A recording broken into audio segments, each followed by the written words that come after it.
Marcos, capítulo 2, al Evangelio de Marcos.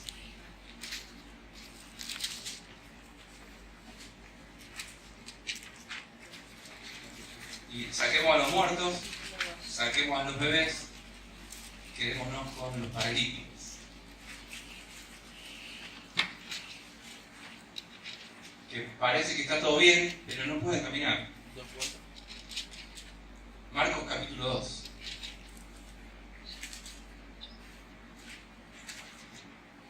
Y pensemos en nuestra vida y si nosotros podemos caminar la vida cristiana o no podemos. Cada uno de los preceptos que tenemos en la Escritura para andar, o para andar por acá y no andar por acá. Pensemos por qué a veces como cristianos somos paralíticos y no podemos andar en la voluntad de Dios. Damos 2 pasos y nos caemos, nos tienen que sostener, tropezamos, nos vuelven a levantar, caemos. Bueno, hay creyentes, habemos creyentes, podemos pensar en lugares de nuestra vida, épocas de nuestra vida, algún momento de nuestra vida, en que no pudimos andar en la voluntad de Dios. Dice Marcos capítulo 2, es un relato cuando Jesús sana a un paralítico, creo que lo conocemos todos los que estamos acá.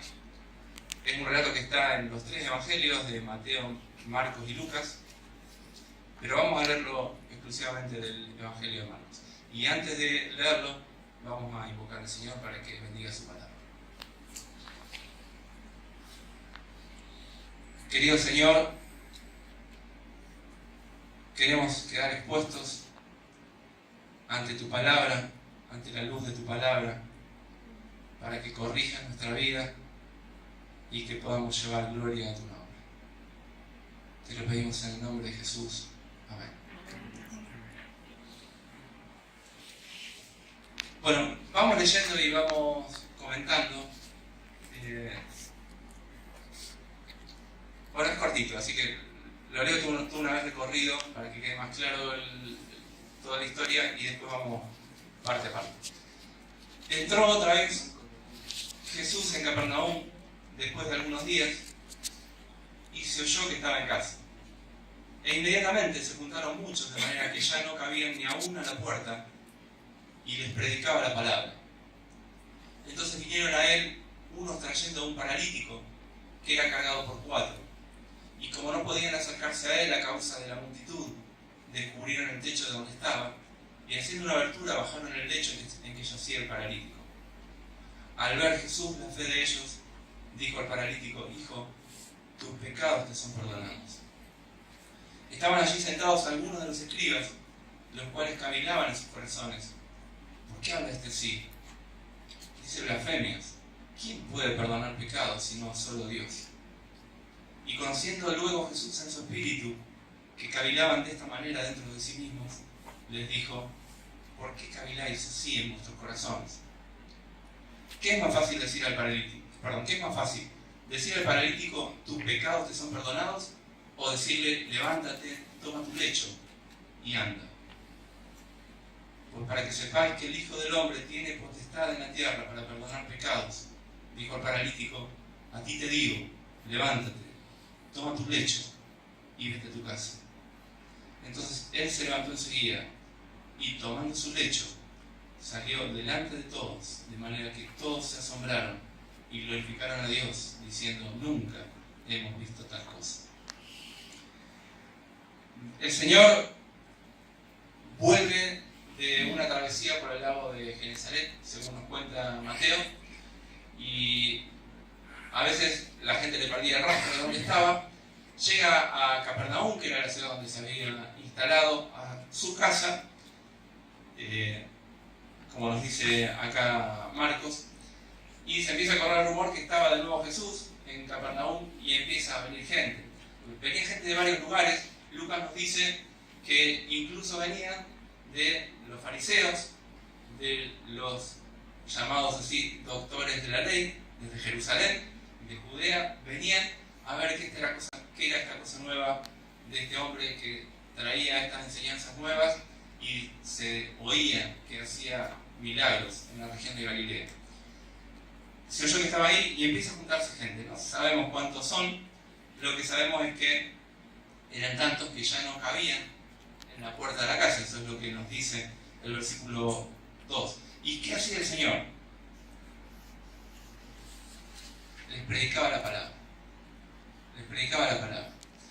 En varios lados vamos a encontrar que el Señor hace milagros, muestra sus credenciales de quién era, de que era el Hijo de Dios, de que era el Mesías, que estaba profetizado que Él era el que había de venir, y esas eran señales que mostraban sus credenciales de que era el Hijo de Dios. Pero en todo momento, Él, lo más importante que hacía, predicaba la palabra. Y cuando predicaba la palabra, predicaba además la importancia de la palabra y el poder de la palabra para transformar las vidas. Y en esa situación, en el versículo 3 dice que vinieron a él unos trayendo a un paralítico, eran 4, y lo traen y no pueden acceder. No hay manera de acceder a la casa, estaba una multitud delante. Supongo que si es uno solo, por ahí puede codear y abrirse de paso, pero entre 4 y con una camilla no hay manera de hacerse un poquito entre una multitud apretujada, y por lo tanto deciden subir por el costado, por las paredes. Bueno, era una casa con techos, algunos techos de esa época eran desmontables, no es que rompieron la losa, ni por el estilo, y destapan el techo y bajan por ahí al paralítico. El Señor dice en el versículo 5 algo que llama un poquito la atención. Al ver Jesús la fe de ellos, y la pregunta es, ¿cómo ve Jesús la fe? En sus obras. Bien, en sus obras. La fe es un sustantivo abstracto, ¿no? Así es concreto, pero es abstracto según las reglas de la gramática. No se ve, pero sí se ven las obras que acompañan esa fe. Así que el Señor ve que hay fe. Muchas veces, muchas personas tienen impedimentos para llegar al Señor. No sé si les ha pasado de conocer a algunas personas que han querido buscar al Señor y se han encontrado con ciertos estorbos en el camino de tratar de encontrarse con el Señor. Cuando aparecen esos estorbos, en general uno ve dos actitudes. O personas que dicen, bueno, ya fue. Al final uno busca y que mirar que obtengo, nada. Y hay otras personas, como estos 4, o como la mujer que, ¿se acuerdan? La mujer del Sirofenicia, que lo busca al Señor y el Señor directamente la echa. Y esta mujer no cesa en la búsqueda del Señor. Y el Señor tiene una promesa para eso, y cada estorbo en la búsqueda y en el encuentro con el Señor, o cualquier encuentro con una relación más profunda con el Señor, seguramente va a tener estorbos y requiere de fe para insistir hasta lograr lo que el Señor en su voluntad nos quiere dar. Pero al ver el Señor la fe de ellos, dice el versículo 5, le dice al paralítico: hijo, tus pecados te son perdonados. ¿Qué habría ido a buscar este paralítico? O los amigos del paralítico con el paralítico. ¿Qué es? A ver, no hace falta ser muy druida para profeta, vamos a poner en cristiano. No hace falta ser profeta para darse cuenta que habrán ido a buscar dónde estaba el Señor. Perdón de Dios. Es un paralítico y lo llevan entre 4. La sanidad, que el Señor lo sane. Muchas veces las personas se acercan a la iglesia con fe en el Señor para determinadas cosas, para algo particular. En este caso seguramente no lo dice el texto, pero seguramente se han acercado para que el Señor, habrán oído de todos los milagros que el Señor hizo en distintas personas y habrán querido que lo hagan el amigo de ellos al que traían a este lugar. Pero el Señor no resuelve lo que, de momento, lo que los hizo venir al Señor. Nos conocemos algunos de nosotros bastante bien, otros un poco menos, algo un poco nos conocemos y conocemos por ahí alguna historia de algunos de nosotros de cómo vinimos al Señor. Algunos fueron buscando un tema como este muchacho, o los amigos de este muchacho, alguna sanidad particular. Algunos vinieron al Señor por algún drama familiar fuerte. Otros sin siquiera saber por qué. Otros por un problema económico. No importa, en algún momento les deslumbró algo o los iluminó algo y tuvieron un poco de fe en el Señor para acercarse a Él y se encuentran que el Señor hace otra cosa más profunda, más necesaria. Mateo cuando dice, cuando relata este pasaje que el Señor le habla por primera vez, dice que le dijo: ten ánimo, hijo, tus pecados te son perdonados. Y el Señor sabe que la fuente de todo mal, sea nuestra salud, sea nuestra economía, sean los problemas de relaciones personales, los dramas familiares, lo que fuere, tiene una raíz más profunda, que es el pecado, y que la solución a cualquiera de nuestros males empieza por ahí, y que el ánimo de la persona desaparece cuando hay pecado, y que el ánimo de la persona vuelve cuando está libre de pecado, cuando el Señor lo limpia, cuando el Señor le perdona todas las maldades. Por eso el Señor le dice: ten ánimo, tus pecados te son perdonados. Como que esa, y exclusivamente esa, es la tarea que el Señor vino a realizar, porque ordenando esa, todas las demás se ordenan y se acomodan. Bueno, esto que el Señor le dice al paralítico desata una serie de cavilaciones, una palabra que se repite 3 veces, una en el versículo 6 y 2 en el versículo 8. ¿Alguien tiene una versión que nos diga en el versículo 6 cavilaban y en el versículo 8 cavilaban y caviláis? La de las Américas, ¿qué dice? Estaban allí sentados algunos de los escribas, los cuales pensaban en sus corazones. Bien, pensaban en sus corazones. Cavilar es un pensamiento, pero un pensamiento profundo. Y en particular, donde hay dos cosas que están en conflicto. A veces se traduce, por ejemplo, discutían en otros pasajes de Escritura. Así que, dentro del corazón, tenían un choque. Y estos que tienen este choque, o sea, no es malo cavilar, no es malo meditar, no es malo pensar en profundidad. El Señor, cuando les reprocha, en el versículo 8, lo que les reprocha es: ¿por qué caviláis así? De la manera que lo hacían. No estaba mal pensar ni meditar, lo que estaba mal es de la manera que lo estaban haciendo. Estos eran expertos en la ley, doctores en la ley. Yo en esta Biblia no, pero en mi primera Biblia que me compré, cuando era soldado en Comodoro Rivadavia, con el sueldo de soldado pasó un colportor, que en esa época todavía sobrevivían algunos, y yo compré mi primera Biblia y tenía un comentario al principio de cada Biblia, de cada libro de la Biblia, y estaba firmado por José Pirulo, doctor en divinidad, ¿no? O licenciado en divinidad, doctor en teología, y uno leía el comentario y decía: este hombre no cree lo que está comentando, porque, por ejemplo, comentaba de que Pedro no escribió la carta de Pedro, porque sabía tanto griego que por el análisis del griego decían: esto seguro que Pedro no lo escribió. Es un doctor en divinidad, ¿cómo le puede pifiar tanto? Bueno, estos conocían la ley y la conocían bien. No como los doctores en divinidad que andan revoloteando por ahí. Estos la conocían bien. El Señor Jesús, cuando habla de los fariseos y de los escribas, Él dice que estos lo que enseñan, lo enseñan de acuerdo a la ley de Moisés.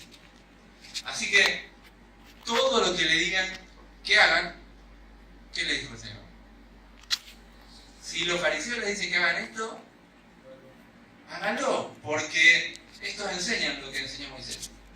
Pero no hagan como ellos hacen. Porque ellos dicen, enseñan, pero no hacen. El Señor los confronta y los confronta duro en su hipocresía. Él les dice sepulcros blanqueados, porque por fuera aparentemente guardaban todo, pero por dentro estaban podridos. Son sepulcros blanqueados. Pero conocían la ley y lo que enseñaban, el Señor dice que está bien, lo aprueba porque enseñaban de acuerdo a la ley de Moisés. Tenían algunos agregados y eso el Señor también los escribía. Pero lo que enseñaban de acuerdo a la ley, el Señor dice háganlo, porque estos enseñan de acuerdo a la ley de Moisés.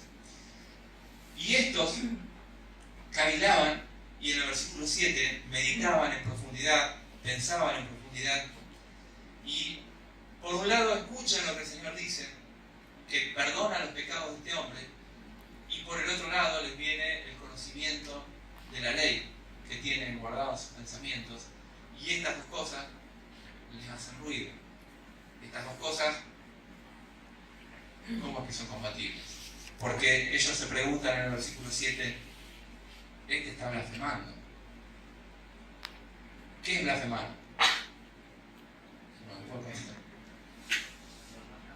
Hablar mal, pero ¿qué más? Tiene una componente particular la blasfemia. Maldecir a Dios. Es hablar mal, a veces de manera insultante, pero contra Dios o contra las cosas sagradas. Tiene particularmente ese uso. Entonces, de hecho, a Jesús lo acusan y lo quieren, cuando lo llevan a la cruz en ese juicio totalmente disparatado, lo acusan de blasfemo, por hacerse igual a Dios. Y acá la cosa es más o menos la misma. Este está blasfemando, porque ¿quién puede perdonar pecados si no solamente Dios?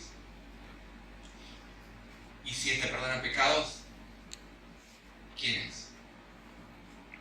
Dios. Se está haciendo igual a Dios. Solamente 4 versículos, que nos vamos de acá, pero no se vayan a sus Biblias, los ponemos acá en la pantalla. Miqueas 7:18. ¿De dónde sacaron ellos que solo Dios puede perdonar pecados? ¿Dónde estaba escrito esto? Bueno, me vayan sin micrófono. ¿O lo hagan? Ahora no. ¿No?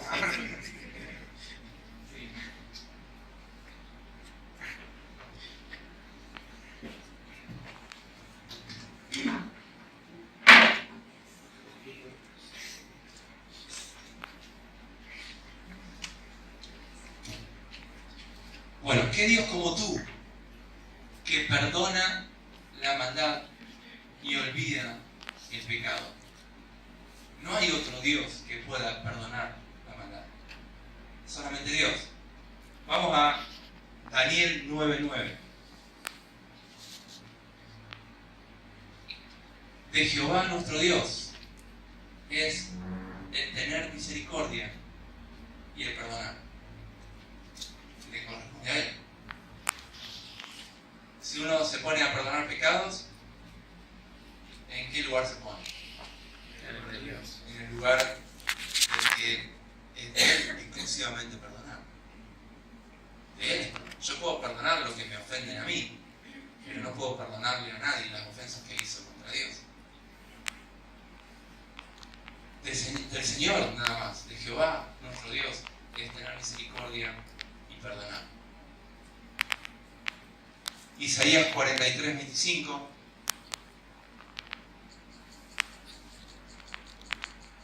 El Señor, y ahí particularmente es hermoso el uso del yo soy, yo soy el que borro tus rebeliones, por amor de mí mismo, y no me acordaré de tus pecados. Imagínense en un conocedor de la ley que sabe esto, que tiene guardado esto en su mente y que ve al Señor Jesucristo perdonar pecados. Le viene a la mente, este está blasfemando. Mi duda. Si solo yo soy, el Señor Jehová puede perdonar los pecados. Y el último, Salmo 130, versículo 4, dice: pero en ti, solamente en el Señor, pero en ti hay perdón. En ningún otro, en el Señor hay perdón. ¿Y para qué? Para que sea reverenciado, para que sea honrado, para que sea adorado. Únicamente en Dios. Y si acá hay otro que está perdonando, entonces también puede ser reverenciado.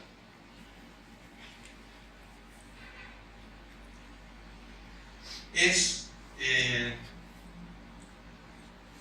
difícil leer la Escritura y no reconocer que el Señor Jesucristo es Dios. Su nombre es Emmanuel, que significa Dios con nosotros. Y sin embargo, hay un error muy común, más de lo que creemos, que a veces nos toca como congregación, en el que hermanos no creen que Jesucristo sea Dios, porque los han confundido. Bueno, tenemos la secta de los testigos de Jehová que particularmente hacen énfasis en esta doctrina. Pero uno puede tomar un versículo por acá o por allá, pero por todos lados vemos al Señor Jesucristo en el papel que solo le corresponde a Dios. Y o es un usurpador o es realmente Dios, hecho carne.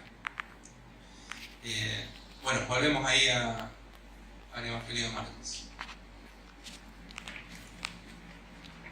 Así que en esto tenían razón. No es que el Señor estaba blasfemando, pero sí en lo que ellos decían: ¿quién puede perdonar pecados? Sino solamente Dios. Bueno, solamente Dios puede perdonar. Pero no estaba blasfemando, estaban ante la misma presencia de Dios. Y cuando el Señor conoce, hay veces que nos damos cuenta de lo que hay en los corazones por los gestos, ¿no? Imagínense que el Señor está en ese lugar abarrotado de gente, dice que le perdona los pecados y ve los gestos de los fariseos y de los escribas y Él se da cuenta. Es además es el Señor, ¿no? Que estaban pensando esto y Él les hace esta pregunta, versículo 9. ¿Qué es más fácil? Yo le hubiera preguntado qué es más difícil, ¿no? Pero el Señor dice: ¿qué es más fácil? Decir al paralítico: tus pecados te son perdonados, o decirle: levántate, toma tu lecho y anda.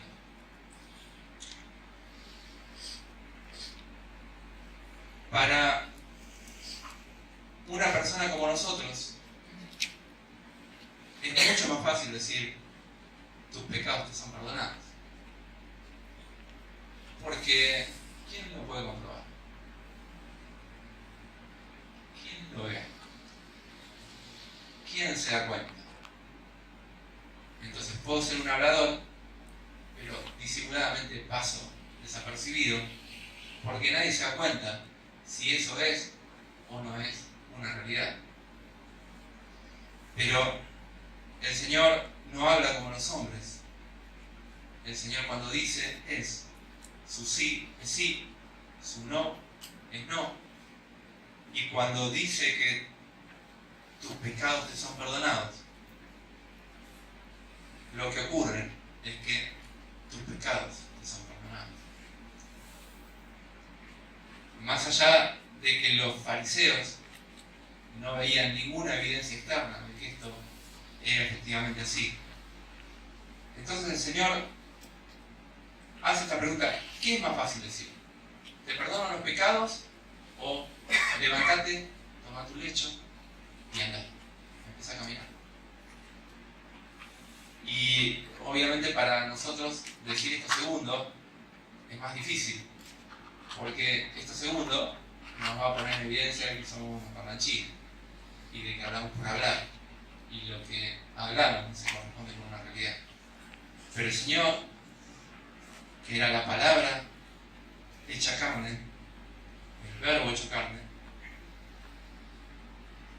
cuando hablaba, decía la verdad.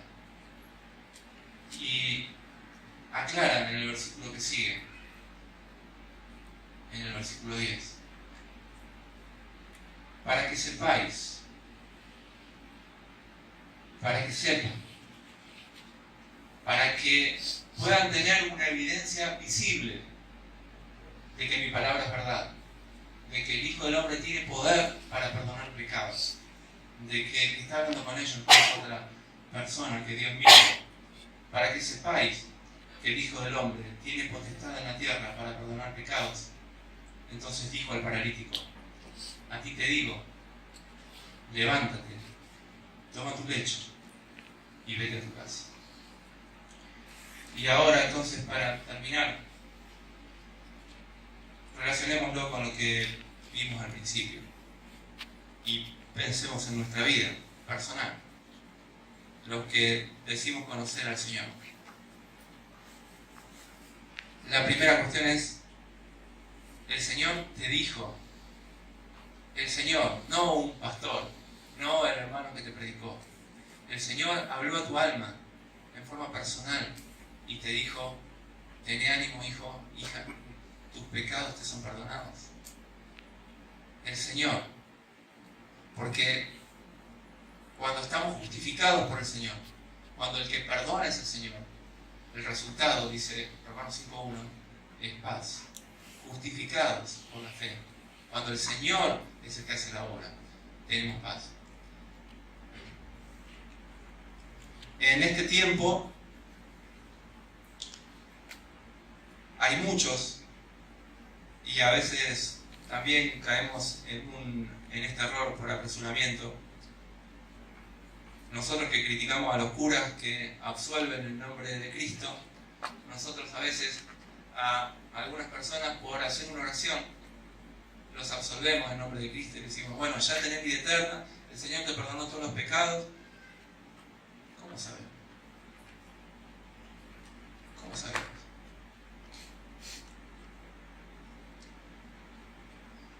El Hijo de Dios tiene solamente potestad para perdonar los pecados. Pero, para que sepamos que efectivamente es así, es lo que dice el Señor ahí en el versículo 10, para que sepamos que el Hijo de Dios tiene poder para perdonar pecados, es que también el Hijo de Dios tiene poder para que andemos en una vida nueva, para que andemos la vida cristiana, para que no seamos paralíticos en este camino del Señor. El creyente genuino tiene un clamor en el corazón de que quiere hacer la voluntad de Dios, quiere andar en su camino. Pablo lo expresa y al ver que en su mente, en su deseo, en su pensamiento quiere servir a Dios y su cuerpo no le responde, él dice, miserable de mí, ¿quién me librará de este cuerpo de muerte? Porque el querer hacer bien está en mí, pero no puedo. Quiero hacer bien, pero no puedo. Hallo una ley en mis miembros, que el mal está en mí. Y quiere ser librado, y quiere andar el camino de Dios, y no puede. Y dice, ¿quién me librará de este cuerpo de muerte? Y después de esa pregunta dice, gracias doy a Dios por Jesucristo, que me libró de eso y puedo andar en su camino. Ahora pues, empieza el capítulo 8 de Romanos, ninguna condenación hay para los que están en Cristo Jesús. Esto es los que andan no conforme a la carne, sino conforme al Espíritu, y pueden andar este camino. Que muestra una vida nuestra, de alguien que se dice cristiano y no anda en la voluntad de Dios. ¿Qué muestra? Muestra entre comillas, pero es un engaño de Satanás, que el Señor no tiene poder para perdonar pecados. Pero si uno ve una vida de santidad, de alguien que por amor a que sus pecados, como cantábamos recién en la canción de que hay libertad, si uno por amor al que le perdonó los pecados anda en libertad en la vida de santidad que el Señor propone, entonces está mostrando que el Hijo de Dios realmente perdona pecados, que tiene poder para perdonar pecados. Nuestra vida de santidad no es algo menor. Está en juego la gloria de Dios en la tierra. Como este paralítico. El Señor le perdonó los pecados. Esa era su necesidad. El caminar era para que glorifique a Dios y todos vean que el Señor realmente tiene poder. Cuando ven nuestra vida, cuando ven nuestro andar, no hay más que dos opciones. O se muestra que realmente Dios tiene poder para perdonar pecados y que Jesucristo es quien dijo ser, o no hay evidencia alguna, es puro palabrería. Bueno, vos decís que el Señor no tiene poder para perdonar pecados. Y Santiago es alguien que expresa que si uno tiene fe, se debe expresar de forma práctica. Vos tenés fe y yo tengo obras, dice Santiago. Mostrame tu fe sin tus obras. No podés. No podés. Si tenés fe, tenés que andar por el camino del Señor. ¿Cuánto le costó al Señor perdonarnos los pecados? Lo que recordamos en la cena del Señor es lo que le costó al Señor perdonarnos los pecados. Así que, ¿qué fue más fácil decir al paralítico? Hijo, ¿te perdono los pecados? O levantate y anda. Para perdonarle los pecados al paralítico, el Señor hizo todo esto que cantamos. Al que nos amó, al que dio su vida, al que sufrió en Getsemaní, al que padeció en Getsemaní. Ese huerto de los olivos donde se prensaban los olivos hasta que salía todo el aceite. Así el Señor Jesucristo fue aplastado para darnos vida eterna. Él sabía que para perdonar los pecados tenía que ser aplastado, extrujado, molido por nuestros pecados. No le fue fácil al Señor perdonar los pecados. Y si hizo lo que era más difícil, ¿cómo no va a hacer lo que es más fácil? ¿Cómo no va a tener poder para que andemos en su voluntad? Pablo lo expresa de una manera hermosa en Romanos capítulo 8. El que no escatimó ni a su propio Hijo, sino que lo dio por todos nosotros. ¿Cómo no nos va a dar también con Él todas las cosas? ¿Cómo puede ser que un creyente que fue perdonado no ande en el camino de Dios? Si no anda, es porque está en una rebelión total contra el Señor o porque nunca fue perdonado, en verdad. Así que esta historia nos marca que nuestro andar cristiano, nuestro andar de cada día, es para que los que no creen sepan de verdad que el Hijo del Hombre tiene poder en la tierra para perdonar pecados. Que Dios bendiga su palabra y sobre todo que Dios bendiga nuestra vida para que andemos como es digno del Señor, porque está en juego su gloria, su nombre, su honor. Y este es un tiempo de apostasía, pero no es para todos, es para los que quieren, porque el Señor murió por nuestros pecados. Y si Dios nos escatimó a su Hijo, entonces, ¿cómo no nos va a dar las herramientas necesarias para andar en su voluntad? Y ahí pongan todo lo que ustedes meditaron al principio en el andar cristiano. Que Dios nos